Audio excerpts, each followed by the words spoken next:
இந்த video Saturday morning எடுத்தது. எப்பவும் போல விடியற் காலையில எழுந்து வாசல் பெருக்கி தண்ணி தெளிச்சு கோலம் போட்டுட்டு, அப்படியே வந்து குளிச்சுட்டு நிலைவாசல்ல வந்து 2 விளக்கு ஏத்திட்டேன். சரி சாமி பாட்டு வைக்கலான்ட்டு வேல்மாறல் வச்சுட்டேன். இன்னைக்கு மார்னிங் பிரேக்ஃபாஸ்ட்டுக்கு ரொம்ப ஹெல்த்தியான ஃபுட் தான் வந்து வீட்ல ரெடி பண்ணனே. ஸோ அது என்னதுன்னா, பாசிப்பருப்பு தோசை தான் வந்து. இது வந்து அவ்வளோ சூப்பரா இருக்கும். நான் ஏற்கனவே 2, 3 டைம் நான் செஞ்சிருக்கேன்.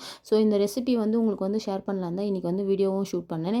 எப்பயுமே வந்து மாமா தான் எனக்கு வீடியோ ஷூட் பண்ணி தருவாங்க. இப்போலாம் வந்து விடியற் காலையில எழுந்துக்கிறதுனால வந்து மாமாவால் வீடியோ எடுத்து தர முடியல. இப்போலாம் வந்து நான் ட்ரைபேடில் தான் வச்சு வீடியோ ஷூட் பண்ணிக்கிறேனே. ஏன்னா விடியற் காலையில் ஷாம் குட்டியும் மாமாவும் தூங்குறாங்க. அவங்களாம் வந்து 7:30 போல் ஆகிடும் எழுந்திக்கிறதுக்கு. அவங்க 2 பேரும் எழுந்திக்கிறதுல வீட்டில் எல்லா வேலையும் முடிச்சுட்டு மார்னிங் பிரேக்ஃபாஸ்ட் என்ன செய்யணும்னு அதை ரெடி பண்ணி வச்சிருவேன். அதுக்கப்புறம் வந்து ஷாம் குட்டி ஒரு 7:30 இல்லைனா 7:45 போல் தான் எழுந்திக்கிறேன் இப்போலாம்.